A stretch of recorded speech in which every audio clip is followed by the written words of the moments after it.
Buenas noches. Bienvenidos al ITESO, Universidad Jesuita de Guadalajara. Soy Alfonso Hernández Barba, profesor del ITESO, y tendré el honor de conducir esta ceremonia. En atención a las normas de la universidad en materia de prevención ante contingencias, les pido a todos que, en caso de una emergencia de fuerza mayor que nos obligue a desalojar el auditorio, se dirijan, sin correr, a la parte trasera del edificio y luego hacia la glorieta que está a su derecha. Los que estamos en el escenario del edificio debemos caminar hacia atrás del escenario, donde en ambas esquinas hay puertas de salida de emergencia. Agradecemos que mantengan sus celulares sin volumen. Estamos reunidos en una sesión académica del Sistema Universitario Jesuita, organizada con motivo de la investidura del doctor Alfonso Alfaro Barreto como doctor honoris causa.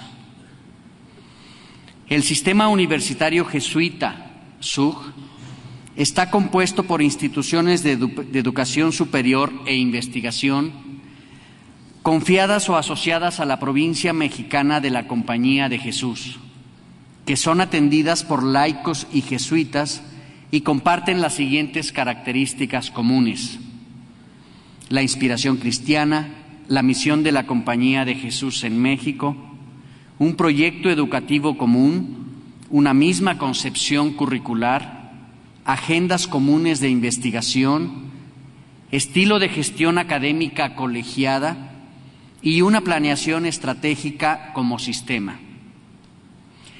El doctor Alfonso Alfaro Barreto será recibido como miembro de la comunidad académica del Sistema Universitario Jesuita.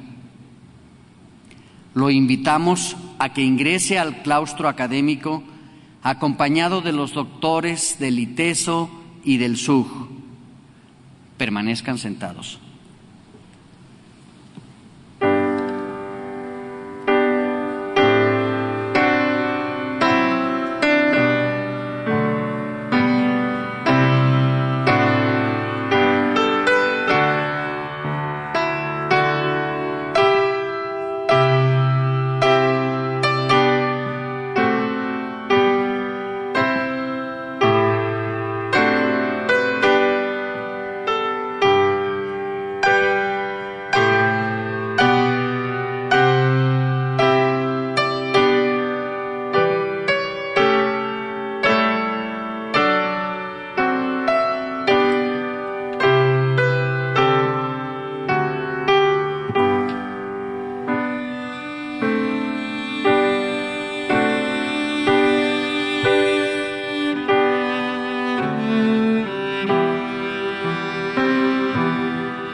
Presento a los miembros de la mesa de honor. Maestro Enrique Pasta Muñuzuri, rector de la Universidad Loyola del Pacífico.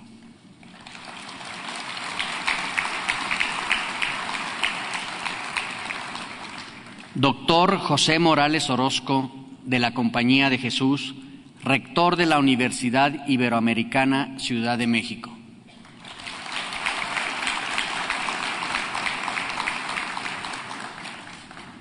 En representación del maestro Jesús Maldonado García, de la Compañía de Jesús, rector del Instituto Superior Intercultural AYUC, asiste el licenciado César Palacios González.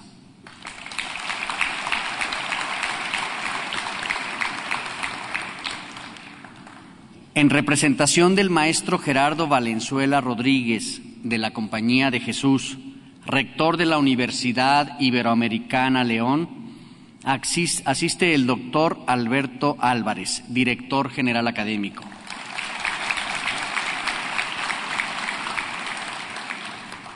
Maestro David Fernández Dávalos, de la Compañía de Jesús, rector de la Universidad Iberoamericana Puebla.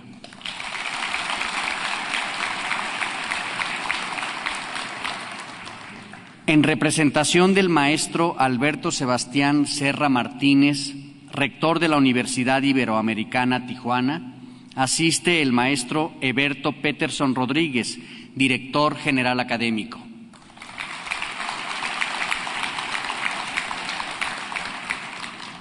En representación del ingeniero Héctor Acuña Nogueira, de la Compañía de Jesús, rector de la Universidad Iberoamericana Torreón, asiste la maestra Zaide Seáñez, directora general académica.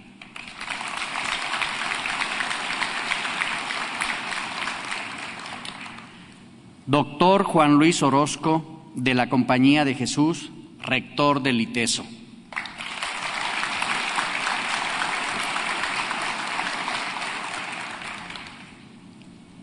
Invito al doctor Juan Luis Orozco, rector del ITESO, a que presente al doctorando Alfonso Alfaro Barreto. Bueno, con su permiso.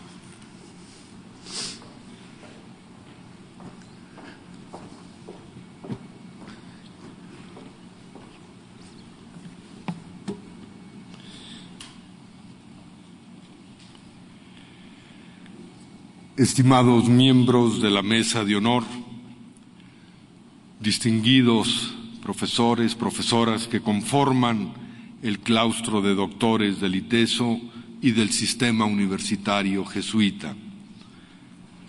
Apreciados invitados que nos honran con su presencia y miembros de la comunidad de las universidades jesuitas de México que nos visitan. Queridos profesores, personal y estudiantes de la comunidad universitaria. Muy querido Alfonso, amigas y amigos todos. Es para mí un honor, una alegría, presentar las razones por las cuales el ITESO, por mi voz, promovió ante el sistema universitario jesuita a Alfonso Alfaro para investirlo el día de hoy como doctor honoris causa de las universidades que forman este sistema. Las universidades iberoamericanas de la Ciudad de México, León, Puebla, Tijuana y Torreón, Loyola del Pacífico, Intercultural AYUC y el mismo ITESO. Alfonso Alfaro es director del Instituto de Investigaciones Artes de México. Cuenta con una maestría en Estudios Sociales por la Universidad de París, título que obtuvo con la disertación Lenguaje y Política en la Sociedad Campesina, que le dirigió Roland Barthes, y con un doctorado en Etnología, también por la Universidad de París, que recibió por la tesis titulada Historias de la Memoria y del Olvido, dirigida por Michel de Certeau, al que me refiero enseguida. Este jesuita francés insiste en un tema ignaciano que retrata fielmente la manera de ser y el modo de proceder de Alfonso Alfaro. Se trata del discernimiento, de la proporcionalidad en las elecciones vitales que debe llevar a la sabiduría y que se apoya en lo que de Certeau llama deber de inteligencia.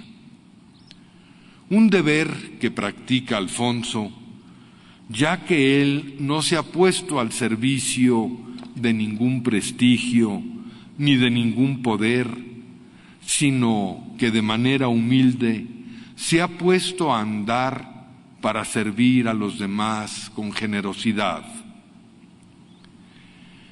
En un artículo de 1963, de Certeau alude, al referirse a este deber de inteligencia, a aquel pasaje del Evangelio en el que Jesús dice: los zorros tienen cuevas, las aves tienen nidos, el Hijo del Hombre ni siquiera tiene dónde reclinar la cabeza. Este es un retrato fiel de Alfonso Alfaro y constituye quizá el motivo principal por el cual ahora se le otorga el doctorado honoris causa.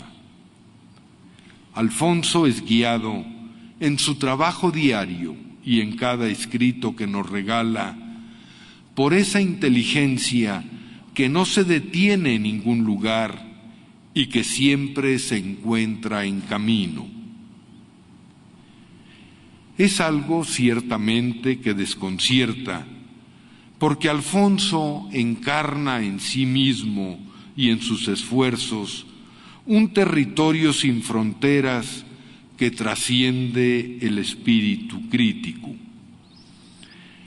Él nunca está en contra de lo que ofrece el mundo, ya que en todo encuentra la presencia entrañable del otro, sobre todo del diferente, y también del que necesita ayuda para comprender y conocer mejor el universo que le rodea.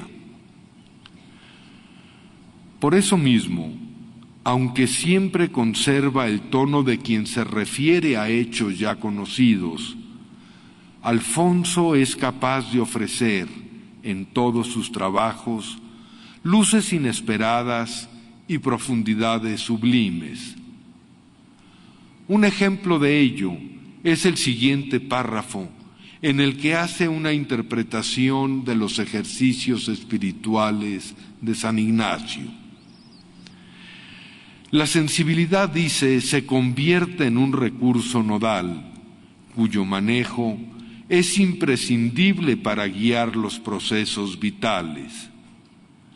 La carne redimida, receptáculo de la gracia, tiene en este sistema dignidad suprema. El individuo, enfrentado en la soledad interior a experiencias de alta intensidad sensorial y emotiva, conoce niveles inhospechados de libertad, que es plenitud, pero también angustia. ¿Qué leemos en este fragmento? ¿Qué nos dice del mismo Alfonso? En primera instancia, que este deber de inteligencia que mencionaba antes es vislumbrado por Alfonso como una integración completa de la persona al involucrar no solo la racionalidad, sino también los sentimientos y las emociones. Creo además que Alfonso ha llevado esta visión a sus prácticas como investigador y como antropólogo, ya que en sus trabajos siempre se encuentra un retrato de la humanidad que sufre, llora, merece compasión y que al mismo tiempo se alegra y es capaz de elevar su existencia hasta configurar la belleza, la comunión, y la compenetración espiritual con el mundo, la historia y los demás seres humanos. Por otra parte, Alfonso es, ante todo, libre. Muchos de los jesuitas aquí presentes le hemos oído críticas a fondo de lo que pensamos y hacemos como miembros de la Compañía de Jesús actual, que, de acuerdo con Alfonso, debe aprovechar más su legado histórico y atreverse más en las realizaciones concretas de su misión. Y sin duda que Alfonso tiene razón. También es cierto que Alfonso vive a plenitud. Al otorgarle este doctorado, uno de los elementos que se consideró como relevante de su trayectoria es su entrega, su incondicionalidad, ese vivir a fondo que pide la oración con la que culminan los ejercicios al afirmar que para existir solo bastan el amor y la gracia de Dios. Esto significa, además, que el deber de inteligencia ha llevado a Alfonso a evitar las absolutizaciones, a confiar en el presente y en sus investigaciones, ser capaz de abrirse a la experiencia radical de la fraternidad y la comunión. Signo de ello son los títulos de sus escritos que se reproducen en la invitación.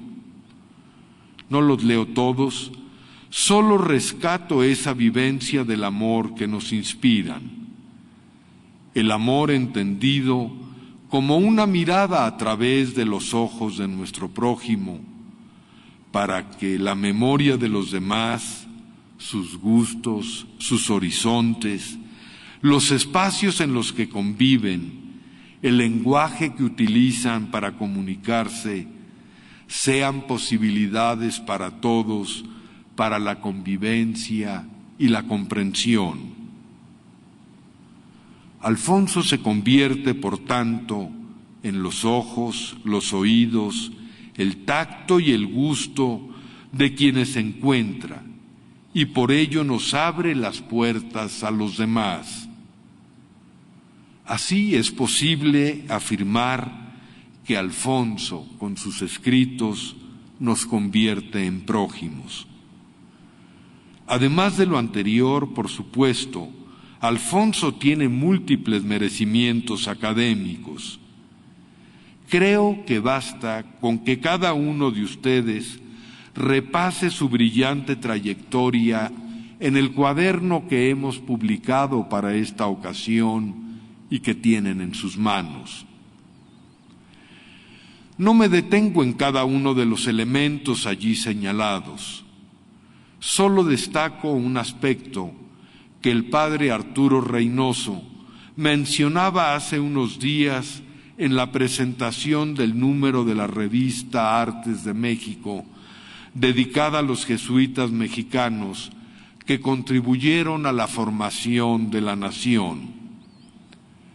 Dice el padre Reynoso: a estos escritos de Alfonso Alfaro se puede aplicar muy bien lo que uno de los jesuitas de aquella época, la de la expulsión, Manuel Fabri, decía a propósito de los del padre Diego José Abad.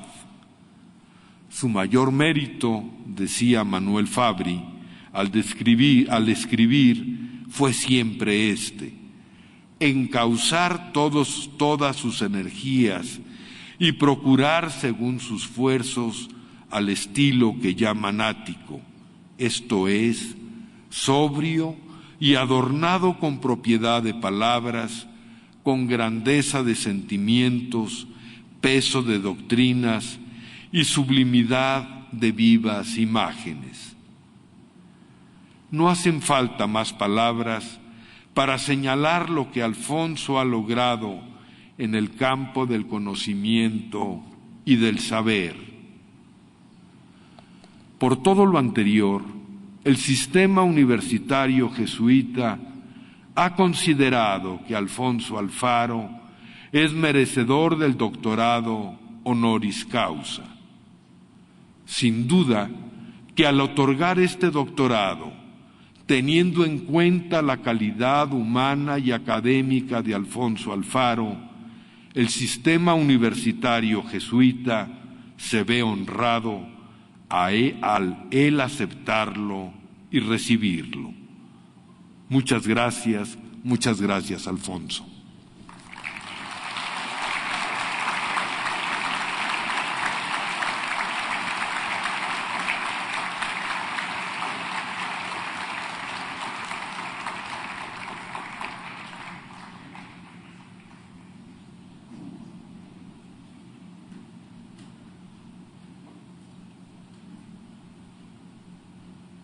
Es un honor ahora invitar al doctor Alfonso Alfaro Barreto para que suba a este foro y reciba el diploma que lo constituye doctor honoris causa del sistema universitario jesuita y un símbolo modesto pero significativo, una medalla con la efigie de San Ignacio.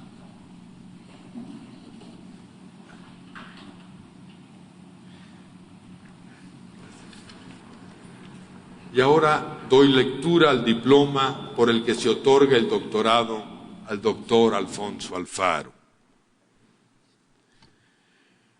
El sistema universitario jesuita otorga el grado de doctor honoris causa a Alfonso Alfaro Barreto por haberse distinguido en su producción del pensamiento en las letras, las artes y el conocimiento social, además de haber mostrado su identificación con las orientaciones propuestas por el ideario del sistema universitario jesuita.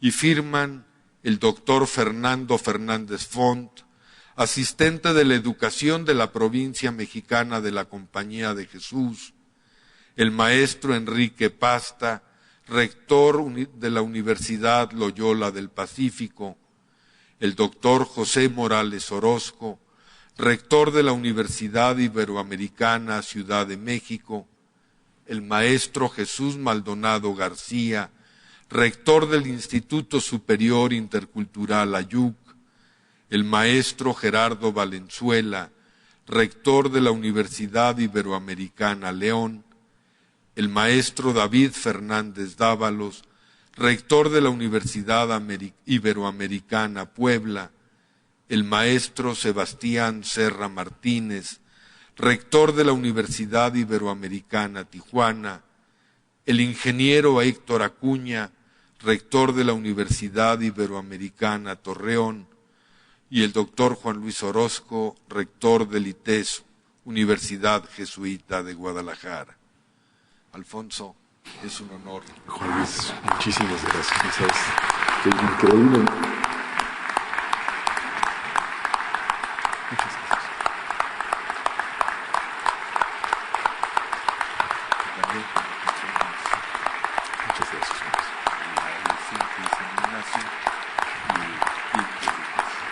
Muchas gracias.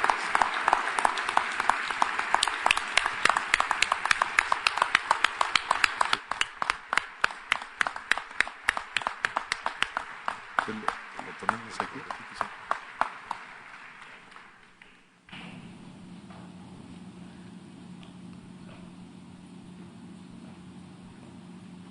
Muchas gracias.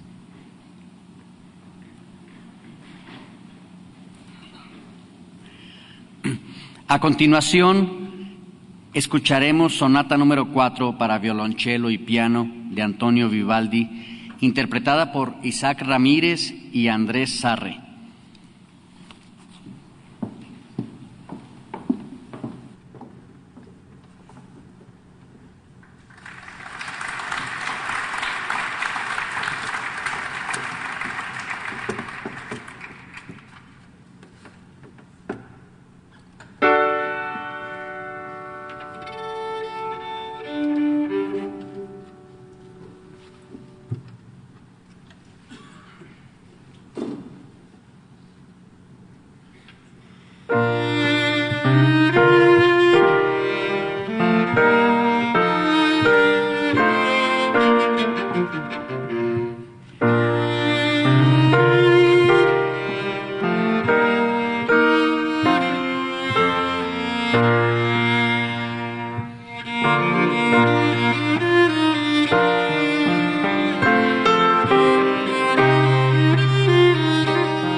invito al doctor Alfonso Alfaro Barreto, doctor honoris causa por el Sistema Universitario Jesuita, a que dicte su lección inaugural.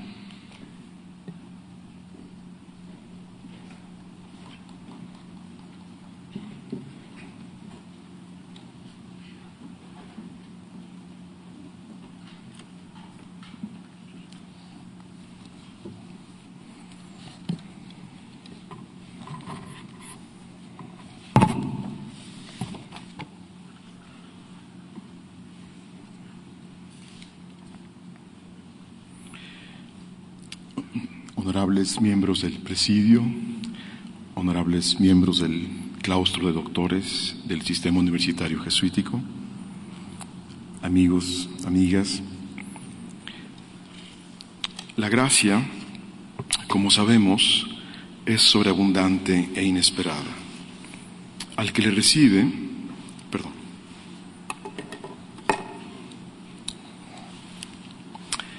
recibe, le corresponde el gozo, la gratitud igualmente sin límites y la pesada responsabilidad de hacerla fructificar. La invitación a formar parte como miembro honorario del cuerpo de doctores de las instituciones que forman el Sistema Universitario Jesuítico Mexicano es para mí una experiencia que produce vértigo. Me veo de pronto emparentado con una de las más brillantes estirpes intelectuales de las que puede enorgullecerse nuestra civilización. Los miembros del claustro académico jesuítico, un linaje que pronto cumplirá medio milenio, no solo han hecho contribuciones invaluables al desarrollo del pensamiento, las ciencias y la creación artística. Son numerosos en él los personajes de admirable talla humana.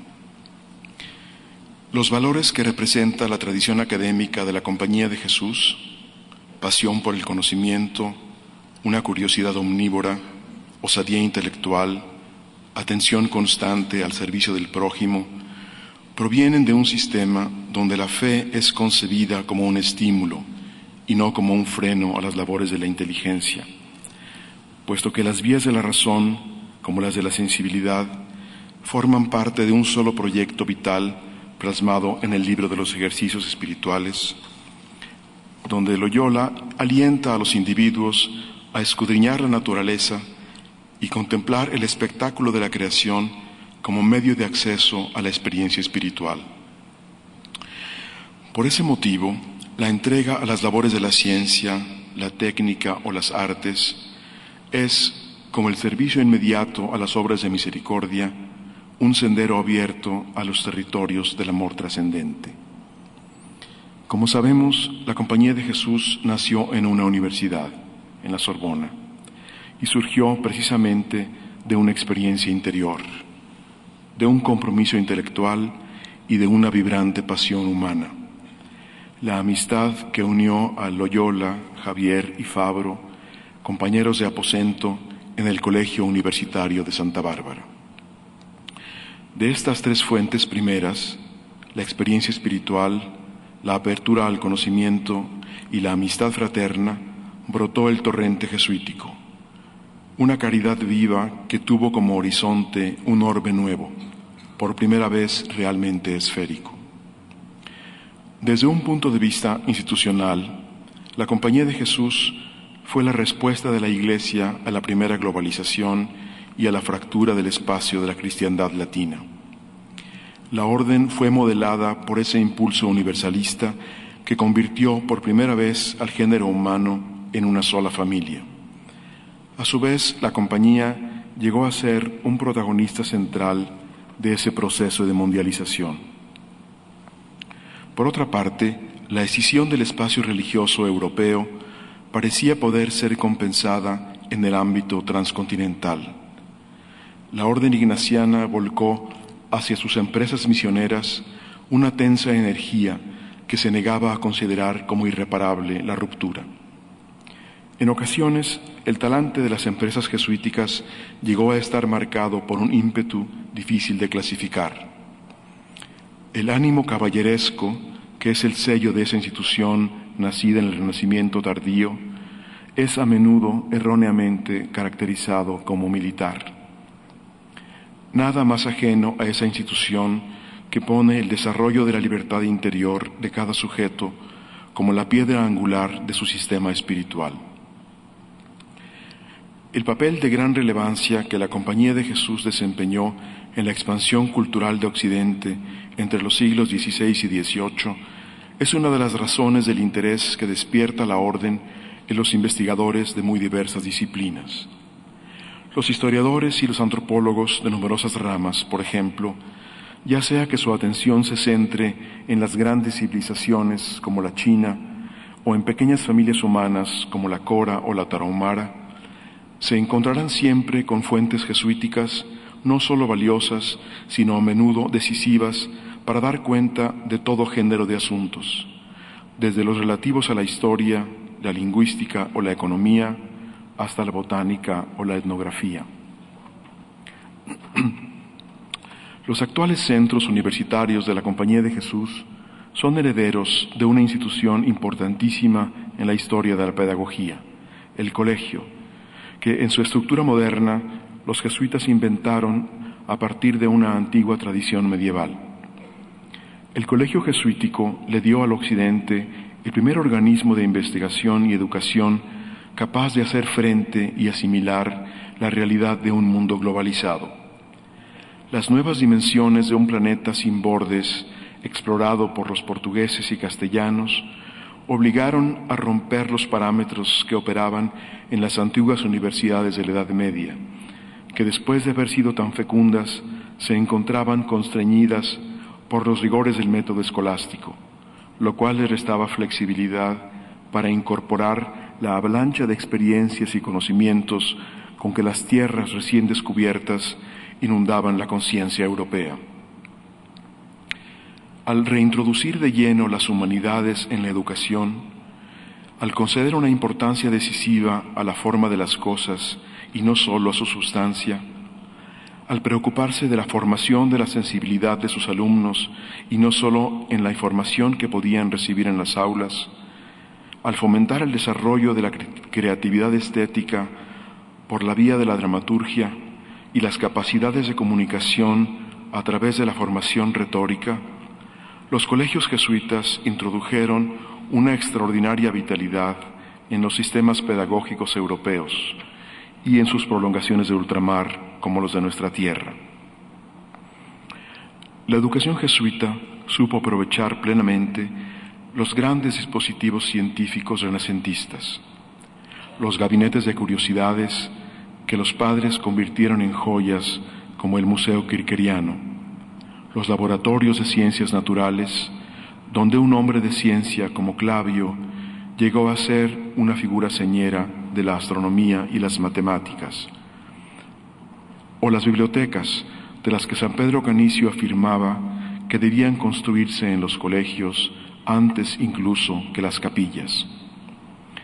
Cualquiera que tenga idea de lo que significaron los acervos que Sigüenza legó al Colegio Máximo de México, conoce la importancia fundamental que los repositorios de los jesuitas han tenido para la construcción de la conciencia histórica mexicana. Es natural que no hayan sido pocos los gremios académicos que reaccionaron con irritación ante el nuevo estado de cosas, y que la compañía haya tenido gran dificultad para abrir universidades. Las de Ingolstadt y Pont-à-Mousson fueron excepcionales. La misma Sorbona tuvo que interceder por la reapertura del Colegio de Clermont, arguyendo que el auge del Colegio Jesuita de la Flèche, donde se formó Descartes, alejaba de París a los estudiantes más talentosos. Los colegios de los jesuitas eran el punto de confluencia de tres importantísimos vectores de exploración científica, tecnológica y estética: las labores de los misioneros, de los hermanos coadjutores y de los operarios. Los misioneros llevaban a sus aulas, laboratorios y bibliotecas los frutos de su contacto con las más recónditas culturas del orbe, mientras que los coadjutores aportaban la experiencia al frente de sus talleres y laboratorios donde resolvían problemas prácticos de administración, farmacopea, ingeniería hidráulica, cría de ganado, etc. Los misioneros jesuitas se convirtieron en importantes protagonistas de la renovación antropológica que vivió el humanismo renacentista, mientras que los coadjutores representaban uno de sus más dinámicos factores de innovación técnica.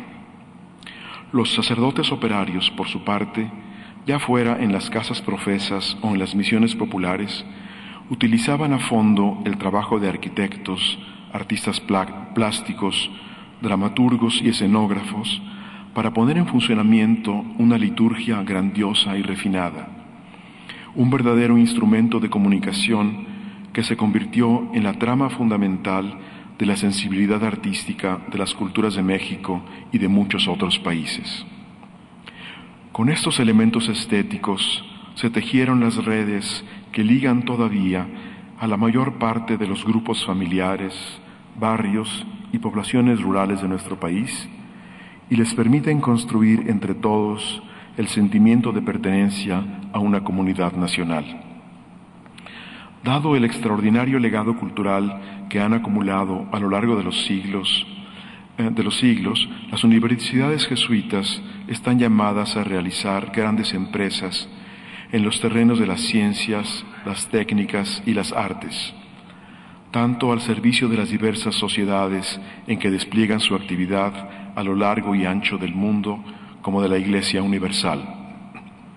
En México, la labor constructiva de la Compañía de Jesús en el proceso de formación de la sociedad nacional ha sido reconocida de manera convergente por nuestros intelectuales más ilustres.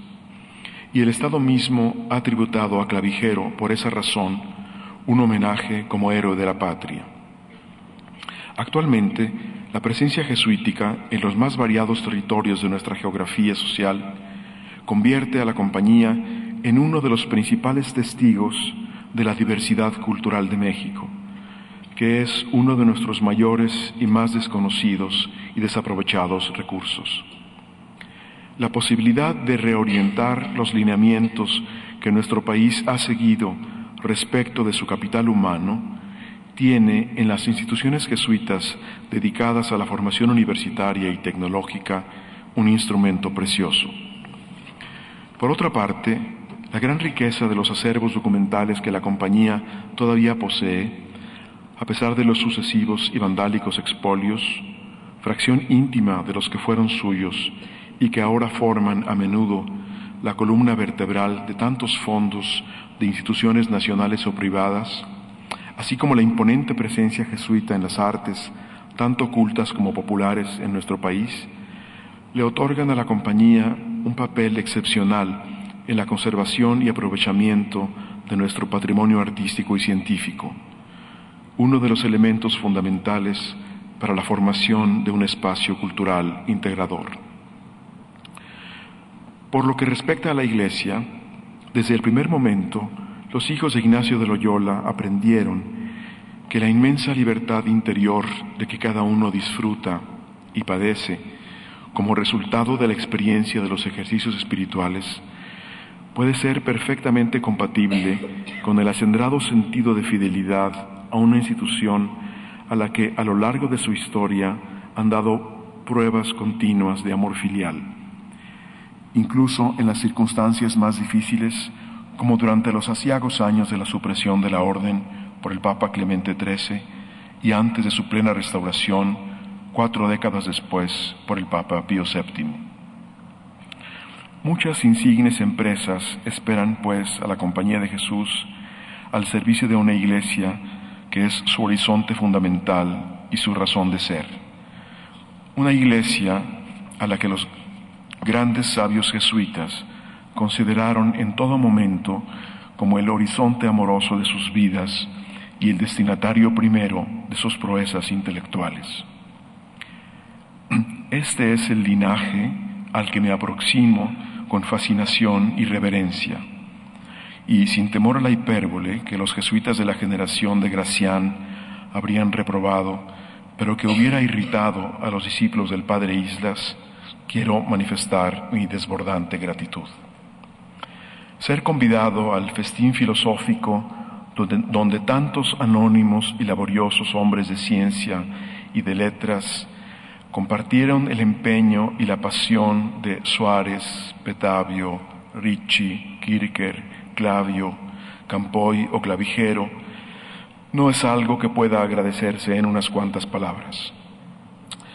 Quisiera que el trabajo que llegue a producir en un futuro que ya no es tan largo pueda ir poco a poco dando testimonio de esta gratitud por haber sido invitado a formar parte, como miembro honorario, de la tribu de los que Matteo Ricci llamaba hombres paradójicos, aquellos que parecen excéntricos a sus contemporáneos, pero que serán en el cielo completamente normales.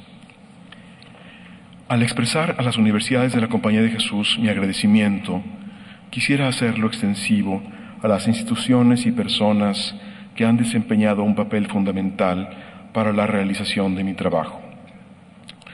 Los nombres y los rostros que se agolpan en la memoria son tantos y tan significativos que resulta angustioso tener que dejar de mencionar ahora a la mayoría de las influencias benéficas que me han acompañado con su inspiración, apoyo y aliento. Por eso ruego a mi familia, amigos y colaboradores, a los maestros, colegas y alumnos que acepten la expresión de mi profunda gratitud. No quisiera, sin embargo, dejar de recordar nominalmente a algunas figuras emblemáticas. La Casa Clavijero, por supuesto, su dirección, Gutiérrez Cebes, Alfonso Hernández y ahora Ruth Rangel, y todo su personal. Esa institución tan fecunda para la vida universitaria ha sido para mí el laboratorio donde han surgido muchos de los proyectos más significativos de los últimos años. La Casa Editorial Artes de México ha acogido a lo largo de mucho tiempo los itinerarios de búsqueda y de exploración de una actividad basada más en el esbozo de hipótesis que en la defensa de tesis. Margarita de Orellana y Alberto Ruiz Sánchez me han ofrecido un constante estímulo para la investigación y un ilimitado espacio de libertad intelectual y, sobre todo, el aliento generoso de la amistad. Su equipo, siempre entusiasta, me ha brindado un apoyo importantísimo.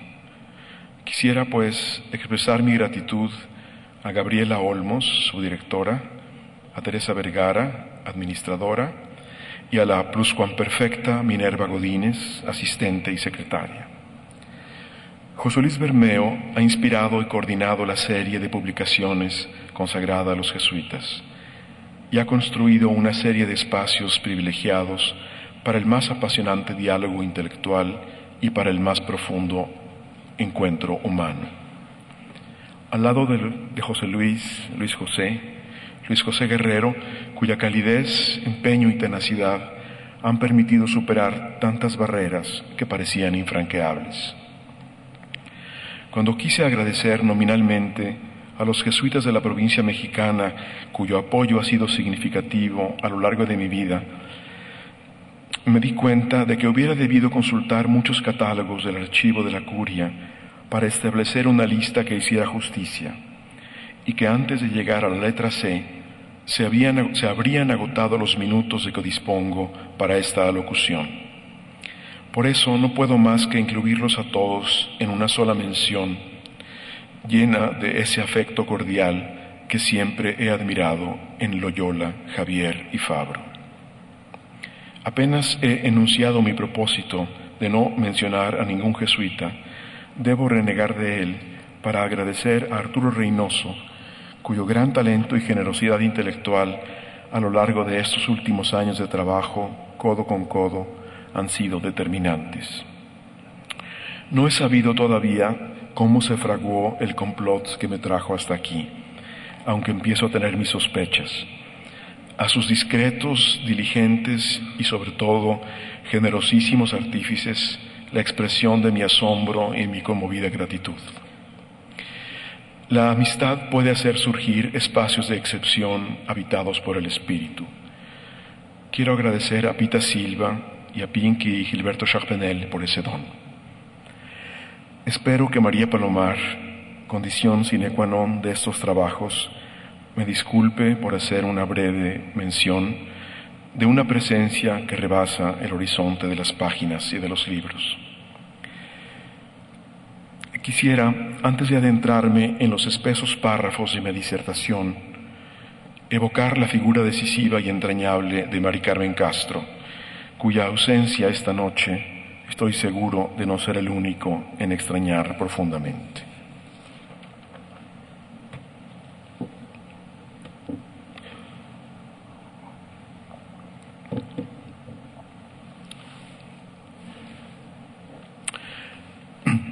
La zozobra, el desconcierto, son la marca de nuestros días. La desazón invade el ánimo de muchos mexicanos, cuya mirada se concentra más en la mitad vacía que en la llena de un vaso donde abundan las cifras macroeconómicas positivas y las promesas de blindaje financiero ante la crisis global. Esa perplejidad, ese desánimo, son una buena noticia. Hace algunos años, cuando el edificio de nuestra sociedad se encontraba ya tan fragilizado como ahora, pero cuyas grietas no se hacían aún evidentes, el talante satisfecho de numerosos mexicanos, sobre todo entre los que ocupaban posiciones de dirigencia, nos hizo perder un tiempo precioso y desperdiciar una inmensa energía que arrojamos por la borda. Ahora hemos aceptado que aunque haya muchas cosas que están mejor que en otros tiempos, el Producto Interno Bruto, la esperanza de vida, los índices de alfabetismo, muchas otras deberán ser radicalmente diferentes. La integración entre nuestras poblaciones, la relación con la naturaleza, el funcionamiento de las instituciones. La imagen de la violencia criminal ha irrumpido ante los ojos del mundo y ante los nuestros, distorsionando quizá de manera injusta el rostro de un país solidario y laborioso y dotado de unos niveles de organización más elevados de lo que pensamos habitualmente. El diagnóstico reductor que suele formularse, tanto desde México como desde el exterior, se centra habitualmente en el narcotráfico, como causa de un problema al que se le ha dado el nombre de crimen organizado. Bajo esta premisa, se considera que lo que nos aqueja es un problema de seguridad policíaca o militar. Cuando se intenta comprender el origen del conflicto, las explicaciones se centran en causas exógenas, como el vigor de la demanda en el mercado de estupefacientes y las dificultades para controlar el trasiego internacional de armas, o bien causas internas, como la desigualdad o el caos del sistema de justicia. Cuando se habla de soluciones, se piensa en aumentar la eficacia de los órganos de seguridad, particularmente en las labores de inteligencia, o se anhela la llegada de un dirigente político particularmente firme o habilidoso, capaz de erradicar a los criminales con una energía extrema o de contemporizar con ellos de manera astuta para acotar sus desbordamientos y dejarlos operar a cambio de que nos dejen vivir. Otros piensan que basta con despenalizar el uso de los estupefacientes en sus diversas modalidades, ya sea permitiendo su consumo recreativo o bien abordando el problema exclusivamente como un asunto de salud pública, y tolerar su uso restringiéndolo a los adictos, impulsándolos a asumir su condición de enfermos, que es una tendencia que parece comenzar a ser aplicada en las sociedades que fueron más permisivas en las décadas anteriores. También es habitual la idea, igualmente simplificadora, de que la solución radica en acabar con la corrupción, como si ésta fuera una causa y no un síntoma, como si la construcción de instituciones sólidas y eficaces fuera labor de sexenios y no de generaciones. Los diagnósticos apresurados son a menudo responsables del extravío de nuestra brújula.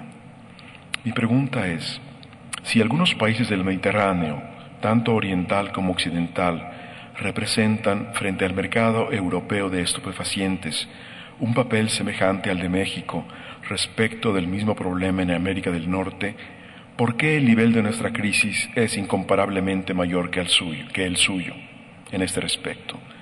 ¿Por qué resentimos de forma tan aguda un conflicto que otras sociedades parecen haber aprendido a circunscribir?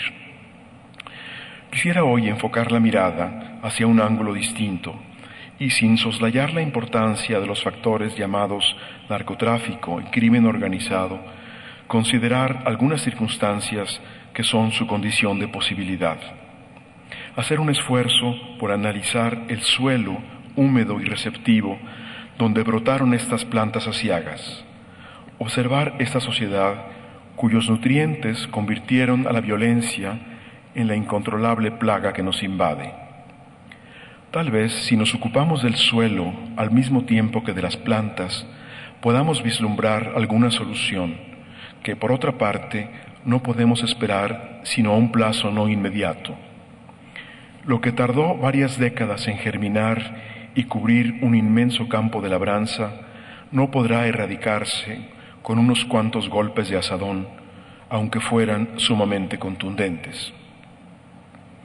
Además de las figuras tristemente célebres y de sus inquietantes organizaciones, nombres, rostros y organigramas que pertenecen ya al dominio público y son materia habitual de la crónica periodística,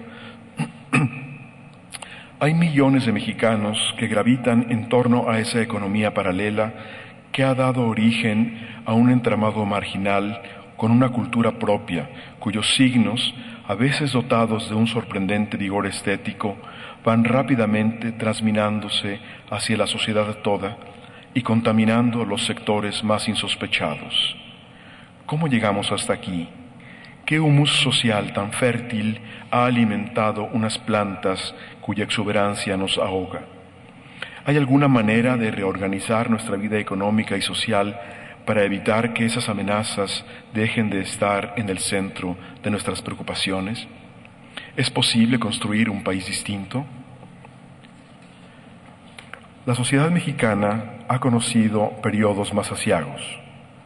Hace un siglo, la descomposición acelerada del régimen porfiriano iba a sumir a nuestros abuelos en un torbellino de inestabilidad y violencia que se prolongó a lo largo de toda una década y tardaría 2 más en alcanzar niveles aceptables de convivencia. El México de 1915 era un país prácticamente sin Estado, cuyas fuerzas armadas habían sido desarticuladas. Sus élites empresariales e intelectuales, los hacendados y los llamados científicos, se encontraban a punto de desaparecer irremisiblemente. En mitad de esa vorágine, cuya secuela de muerte y destrucción dejó en ruinas tanto la demografía como el sistema productivo, los mexicanos, obligados a reaccionar, dieron prueba de la más osada imaginación y de una energía singular para llevar a cabo unos proyectos desconcertantes. Inventaron un país nuevo. Los sobresaltos de la guerra civil los impulsaron a buscar en la legislación medieval española una figura jurídica que permitiera corregir la más grave lesión que el liberalismo decimonónico había infligido al precario sistema de integración puesto en funcionamiento a lo largo de los siglos virreinales. Después del trauma de la conquista, ese sistema había permitido una convivencia relativamente pacífica entre indígenas, criollos y mestizos. Al dotar a las comunidades rurales de un espacio de arraigo y protección semejante al de los fondos legales que la corona española les había reconocido, los revolucionarios permitieron reintegrar a la gran masa de la población indígena y campesina en un orden social aparentemente innovador, pero en el fondo marcadamente tradicionalista. Los campesinos dispondrían, de nuevo, como antes de la reforma liberal, de tierras inalienables bajo el control de las comunidades.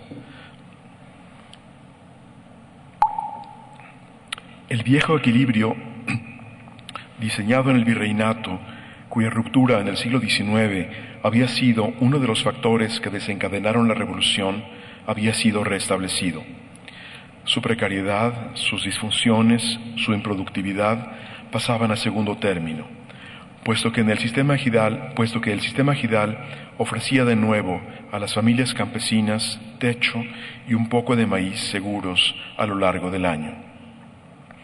La economía campesina, controlada por el Estado, proporcionaba a sus agentes una base política cautiva,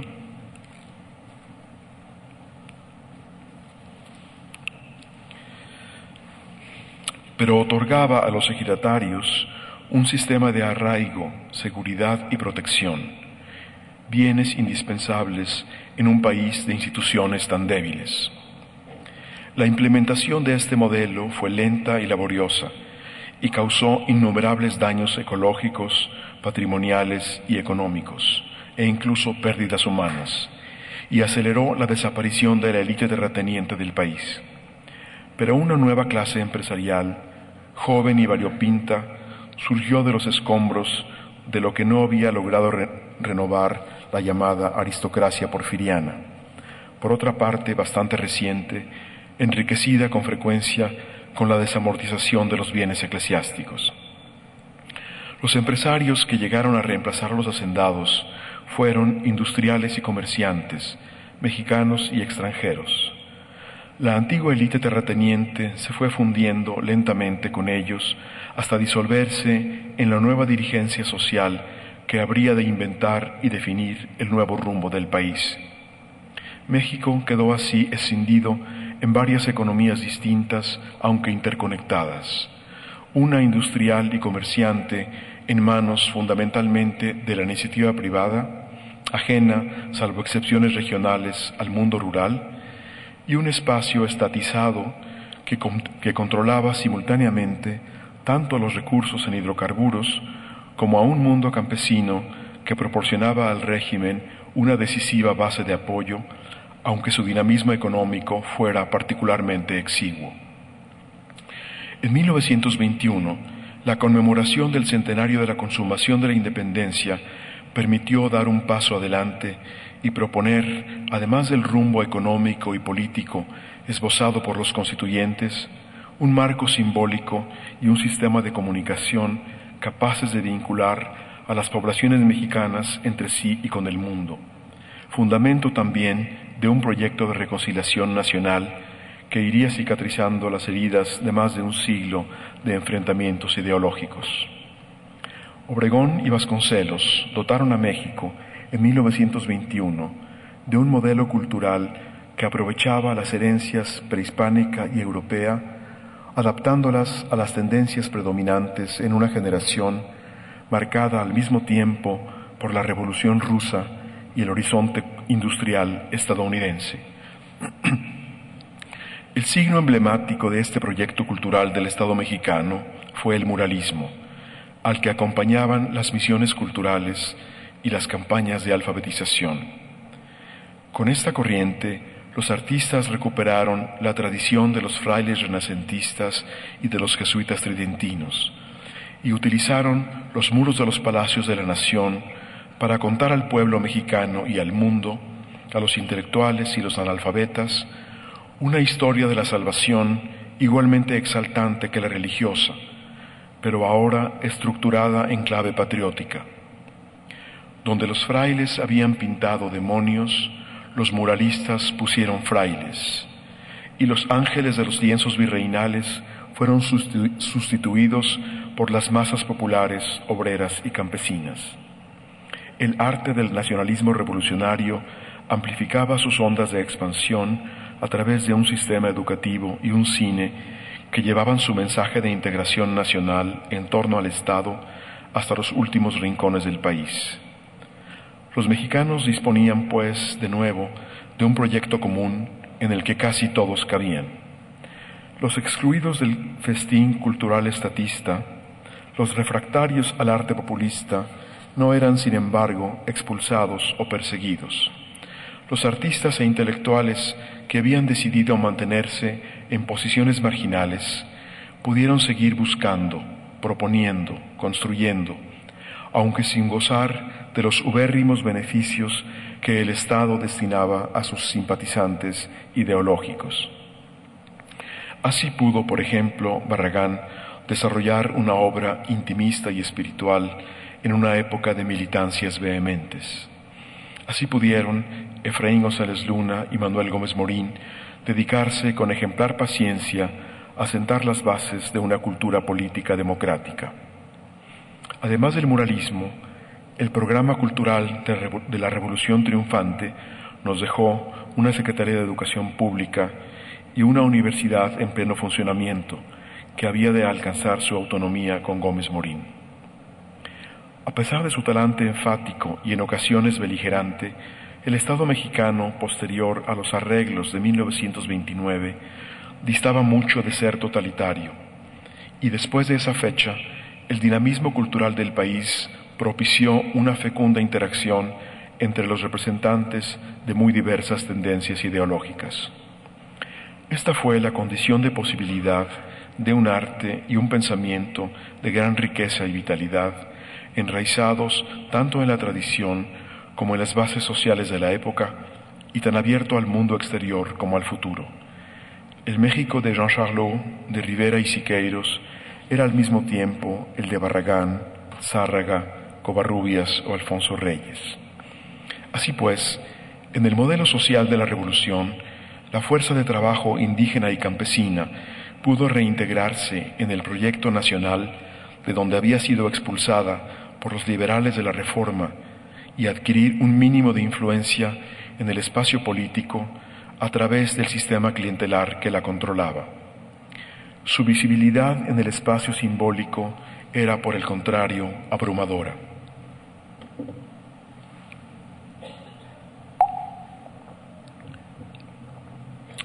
Los rostros del pueblo dominaban el paisaje plástico del arte oficial y legitimaban de esta manera a un Estado que afirmaba gobernar en su nombre.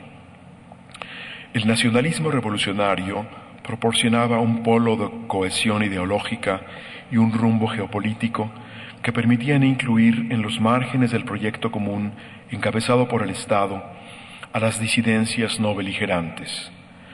Los empresarios y la Iglesia se encontraban situados en la incómoda posición de enemigos de clase, aunque perfectamente incorporados al sistema general, a pesar de su ubicación excéntrica respecto de los órganos del poder político.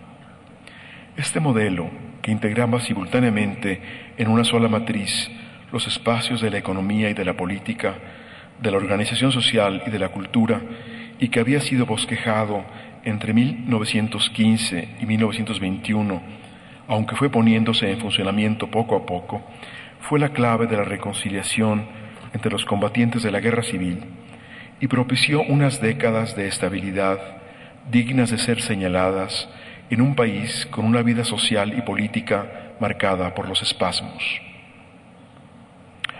Desde las crisis internas propiciadas por la descomposición del Imperio Español, solo el período de Díaz y el de los regímenes revolucionarios, basados ambos en sistemas opacos que no rechazaban las paradojas ideológicas, sumamente pragmáticos y flexibles hasta el contorsionismo, el país no había conocido ciclos tan largos de un equilibrio precario, pero sin terremotos sociales ni derrumbes institucionales.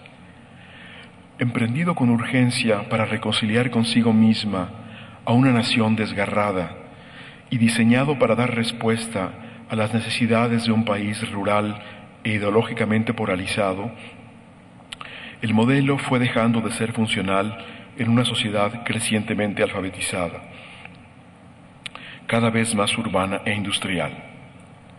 Víctima, pues, de sus propios éxitos, sus evidentes disfunciones comenzaron a hacerse flagrantes ya en la década de 1960. El patrimonialismo paternalista del Estado ya no convencía a las nuevas clases medias recién educadas y ansiosas de participación cívica. El control corporativista del mundo del trabajo acusaba un patente déficit de productividad económica y de legitimidad política. Mientras el orden geoestratégico se mantuvo estable en el marco edificado en Yalta y Bretton Woods, el sistema mexicano, a pesar de erosionarse internamente de forma cada vez más acelerada, pareció poder continuar reformándose en la superficie a base de retoques ideológicos sexenales y del sordo y enconado relevo de facciones. Pero conforme se acercaba el fin de siglo, se hacía más evidente que el corporativismo generaba severas disfunciones percibidas por los ciudadanos de manera simplificada como corrupción. Los anhelos de transparencia y democracia se volvían cada vez más sonoros a medida que los desajustes insolubles del modelo se hacían evidentes a través de las llamadas crisis económicas de fin de sexenio, que impedían la consolidación de la dirigencia empresarial que necesita toda sociedad estable, aunque por otra parte la aceleración del vertiginoso relevo de las élites producía una ilusión de dinamismo y movilidad social, desmentida por los bruscos frenazos que derrumbaban las esperanzas de ascensión de las clases medias.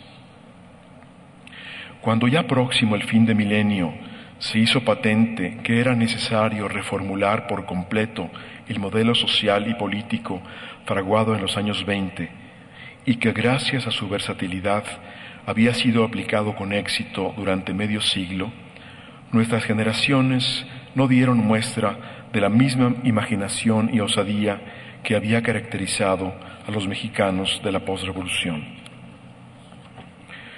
Confrontados al desafío gigantesco que implicaba dar nueva vida a un proyecto social exánime para alcanzar el ritmo de los tiempos, sobre todo después de que el fin de la Guerra Fría había hecho surgir un panorama internacional donde el nacionalismo revolucionario resultaba poco relevante, el Estado y las élites dirigentes recurrieron a una fórmula que ya había sido utilizada en estas tierras.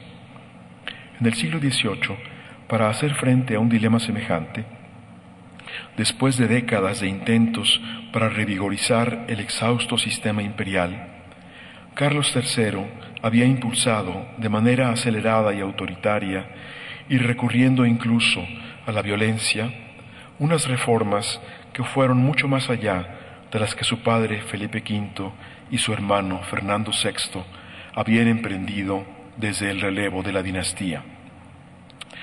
Sus enérgicas medidas lograron transformar a fondo el sistema político y cultural que regía en sus dilatados dominios, y fueron tan eficaces que acabaron volviéndolo irreconocible y acarrearon, unas décadas después, la disolución del imperio. Sin haber aprendido la trágica lección de los ilustrados borbónicos, cuyo entusiasmo reformador había sido suicida, ni reflexionado tampoco sobre los efectos disruptivos que el segundo enérgico golpe de timón, el liberal, había incubado en el siglo XIX, el Estado y las élites mexicanas de las postrimerías del siglo XX se lanzaron también con entusiasmo por las sendas de la modernización acelerada, de forma sin duda menos violenta, pero tan confiada y vehemente como en la época de Carlos III, igualmente desconectados de las complejidades de la realidad social que gobernaban. Los detentadores del poder político y económico decidieron reventar el sistema clientelar de los caciques que mantenían controladas, pero también arraigadas y protegidas a las poblaciones que ocupaban la base de la pirámide social. Para reemplazarlo por otras redes clientelares, tuteladas por las nuevas generaciones dotadas de bagajes universitarios más conspicuos. Los nuevos dirigentes, seguros de sí mismos, externaban su irritación ante el arcaísmo de sus cofrades, tildándolos de dinosaurios. Ellos estaban impulsados por la esperanza mesiánica de que el dinamismo de la economía, fruto de sus iniciativas, había de acarrear de manera automática la apertura de nuevos espacios de integración a la vida social. Los campesinos, liberados de sus antiguos caciques, se convertirían en clientes de las nuevas facciones e incluso, con el tiempo, en ciudadanos realmente libres. Como sabemos, esto no sucedió. Ni los marcos institucionales de integración social, ni las empresas de la economía formal tenían espacio para acoger a esa inmensa fuerza de trabajo que iba a ser liberada del control de unos caciques incrustados en la estructura del Estado. El arcaico sistema corporativista y clientelar ofrecía la protección y la seguridad, el arraigo y la estabilidad que permitían a la fuerza de trabajo rural mantener su carácter polivalente. Manejando con habilidad el ritmo de las cosechas, los campesinos mexicanos eran, a lo largo del año, productores de cultivos de autoabasto, peones en la agricultura comercial, artesanos y hasta obreros que subvencionaban a la industria nacional a través de la exigüidad de los salarios que demandaban, dado que tenían ya asegurada la vivienda y la alimentación.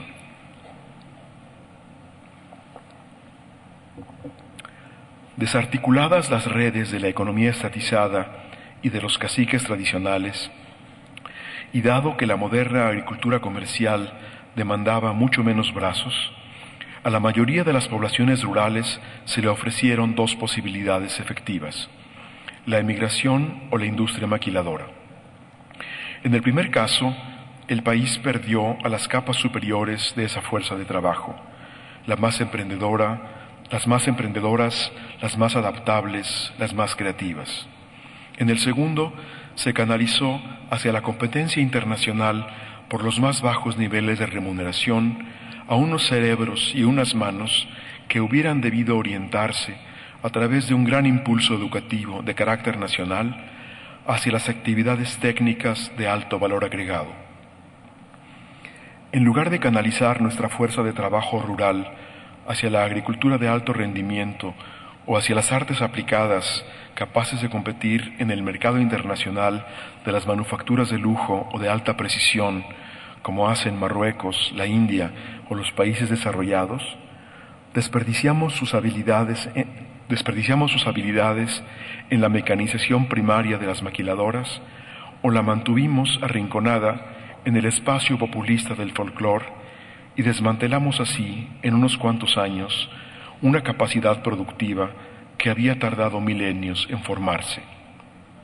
La modernización de la economía agraria no proporcionó ningún sustituto para reemplazar las funciones de protección y arraigo que habían desempeñado los caciques tradicionales.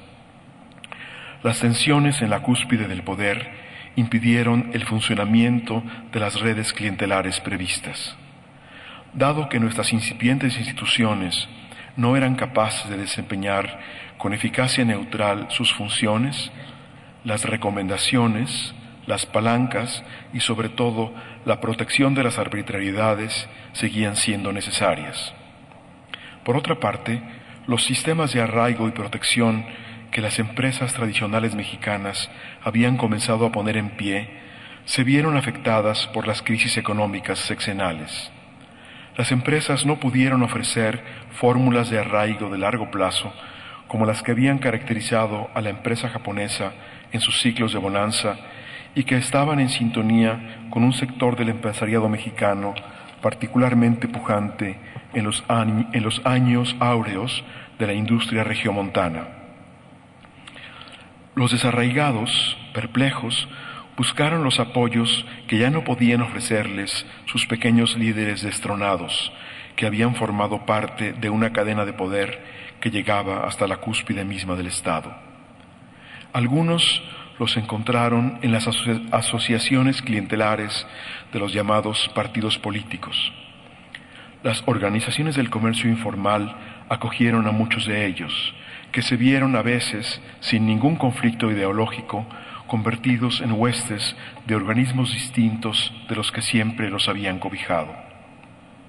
Tal era el humus donde iban a caer las semillas mutantes de unas plantas que después de haber sido por milenios objeto de acceso severamente acotado gracias a las prescripciones sacralizadas de las sociedades tradicionales, se habían convertido entre los años 1940 y 70 en objetos de consumo recreativo.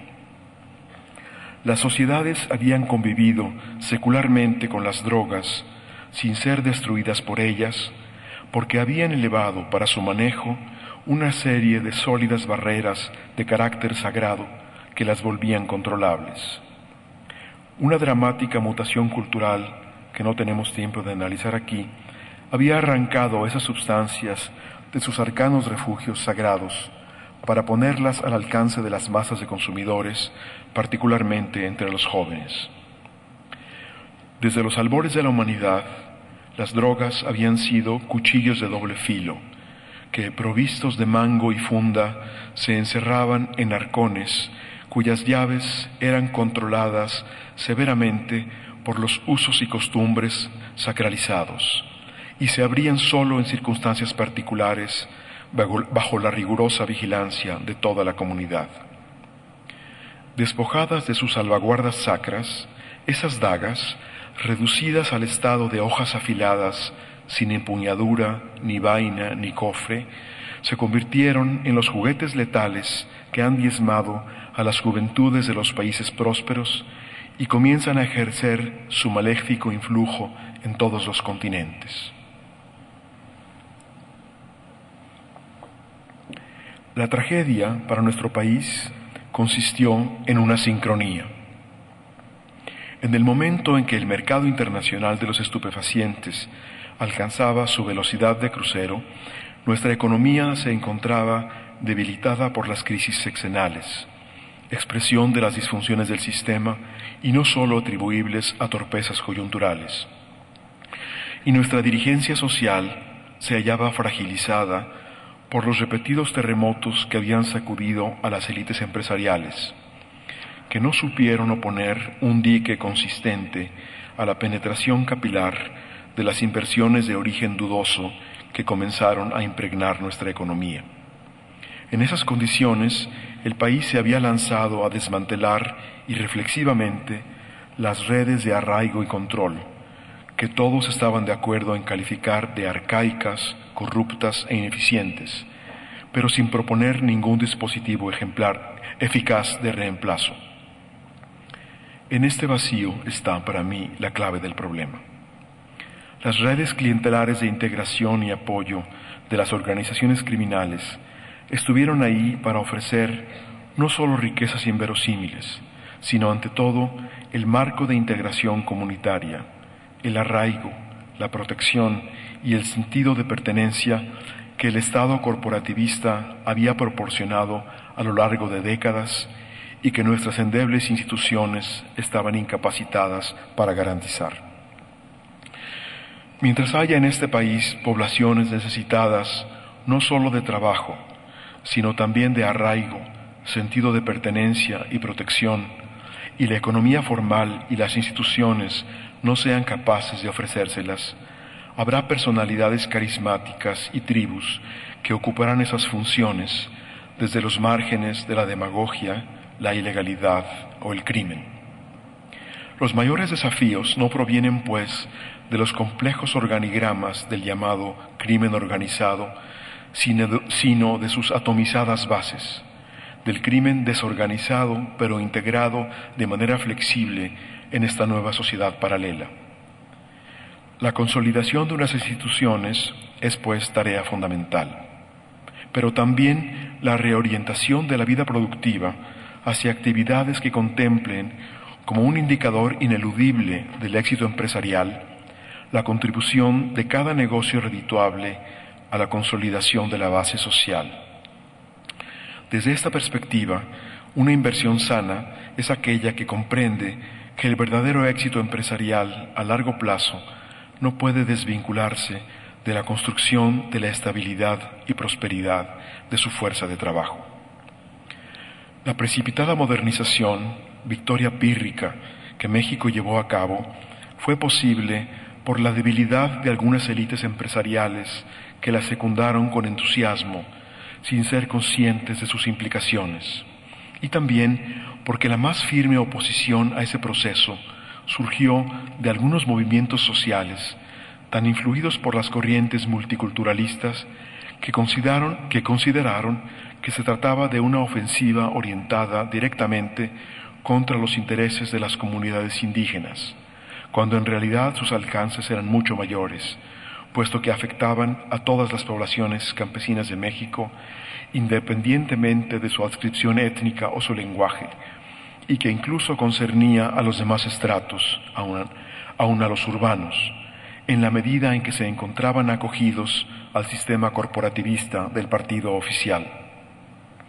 El país, desconcertado, dedicó una inmensa energía a lo largo de 2 sexenios a intentar resolver con medidas de carácter étnico un problema mucho más amplio, eminentemente social.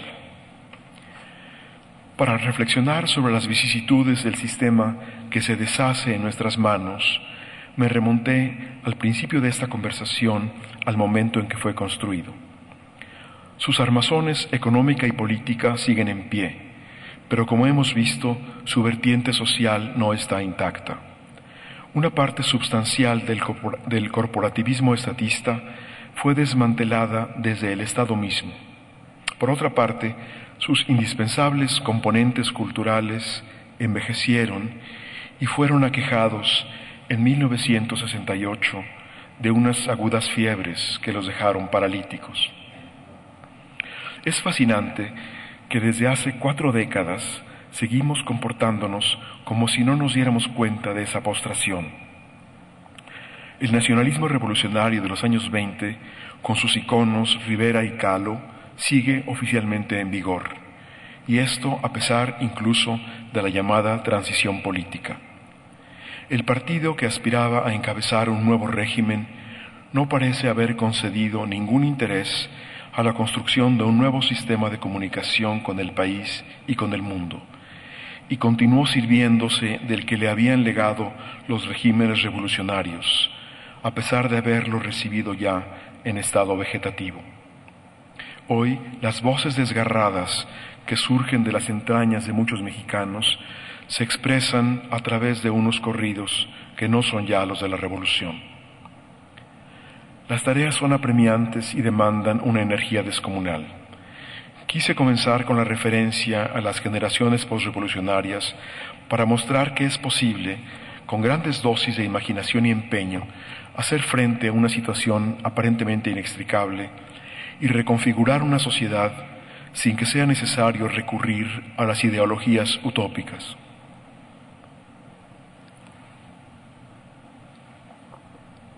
A ese respecto, el gran modelo ejemplar de que disponemos es el de la generación de los jesuitas expulsos de 1767, cuya entereza frente a la adversidad los alentó a entregarse con inagotable entusiasmo a la construcción de una sociedad a la que la mayoría jamás había de regresar.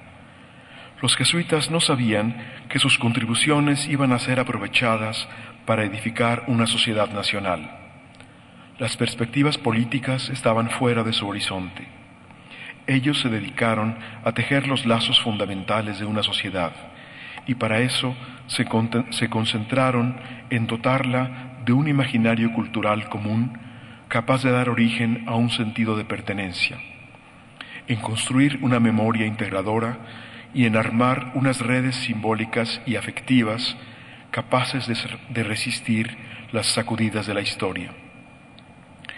Los vínculos que los jesuitas de las generaciones anteriores habían construido a través del arte y en torno a él formaron una estructura que es todavía la trama fundamental de una sociedad integrada a base de nudos apretados de interdependencia y solidaridad.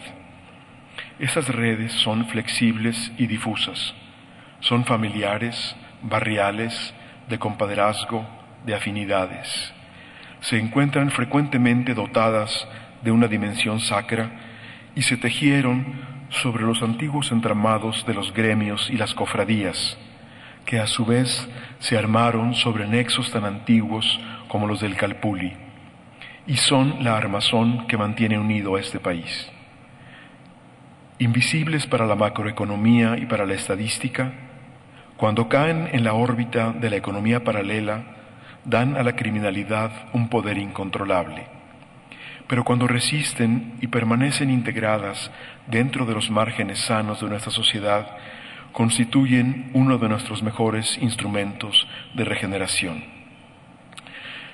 Al lado de la indispensable consolidación de las instituciones, la conservación y fomento de estas redes afectivas y simbólicas, cuyo componente estético suele ser fundamental, pueden ser una de las claves para el advenimiento de la sociedad que anhelamos.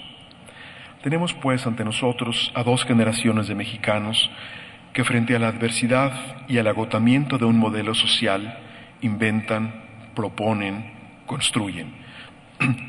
Clavijero y los jesuitas expulsos con un horizonte visionario que les impulsa a situarse en el siglo XXII, es decir, 400 años delante de su época. Vasconcelos y los artistas revolucionarios, por su parte, proponiendo un modelo cultural que habría de traernos la reconciliación después de la guerra civil y que nos permitiría disponer de un espacio de comunicación que habría de funcionar con eficacia durante prácticamente medio siglo.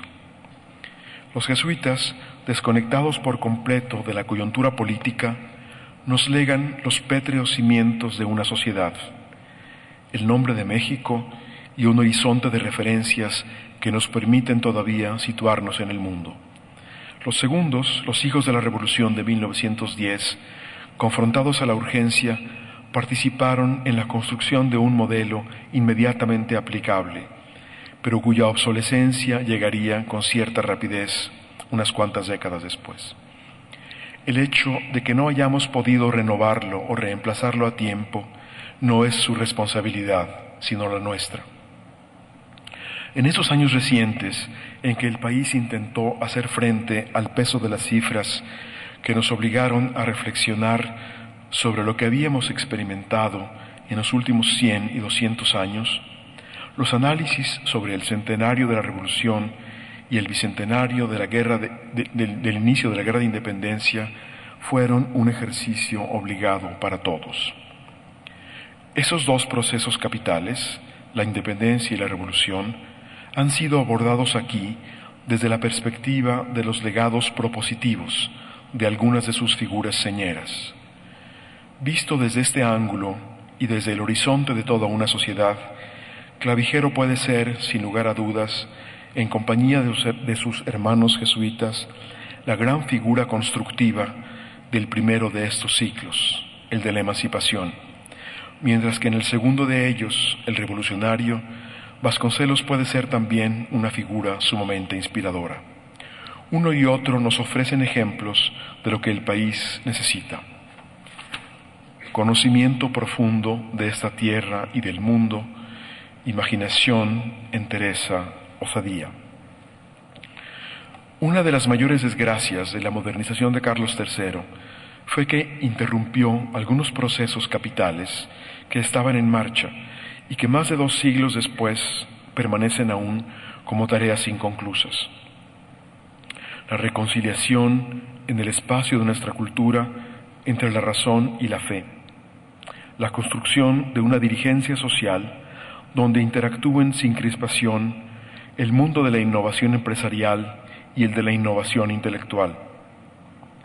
La construcción de unas élites tan conocedoras de las más recónditas poblaciones locales como de los más avanzados polos de pensamiento y creatividad, y la puesta en funcionamiento de un sistema de comunicación vivo y ágil, hecho no solo de signos, sino también de redes, capaz de integrar entre sí y con el mundo a las diversas poblaciones de un país tan fragmentado como el nuestro. En 1910, el opulento festín de Porfirio Díaz fue un fracaso rotundo. A mitad del sarao, destinado, como todos los festejos patrióticos, a consolidar la unión de los ciudadanos, estalló la revolución. En 1921, sin embargo, la modesta celebración de Obregón y Vasconcelos,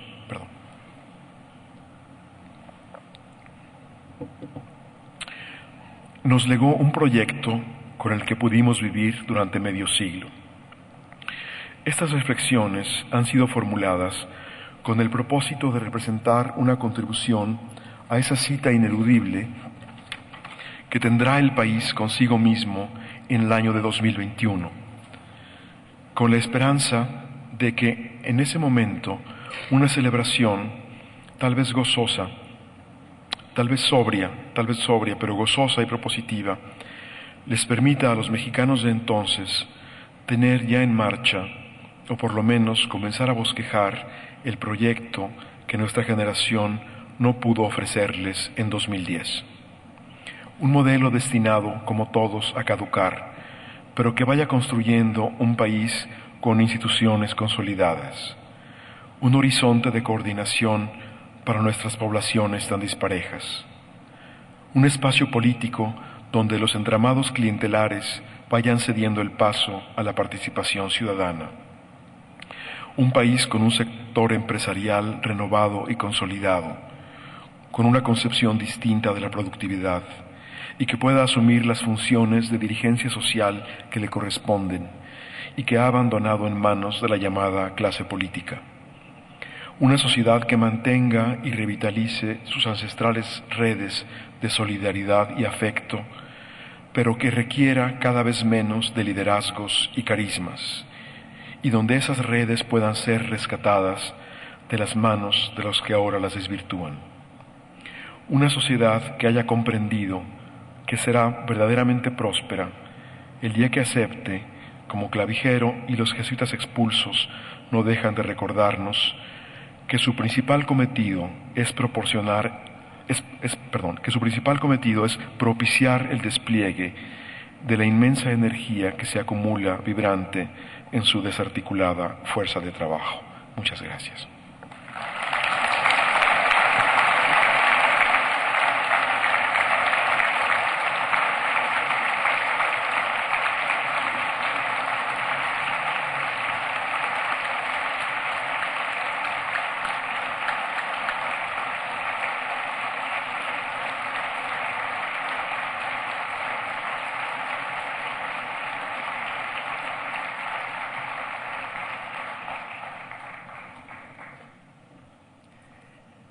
Nos sentimos honrados por la lección inaugural que el doctor Alfonso Alfaro ha expresado en este acto.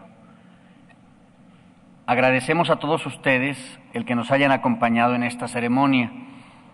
Para continuar con la celebración, los invitamos a un brindis en la explanada del auditorio. Buenas noches.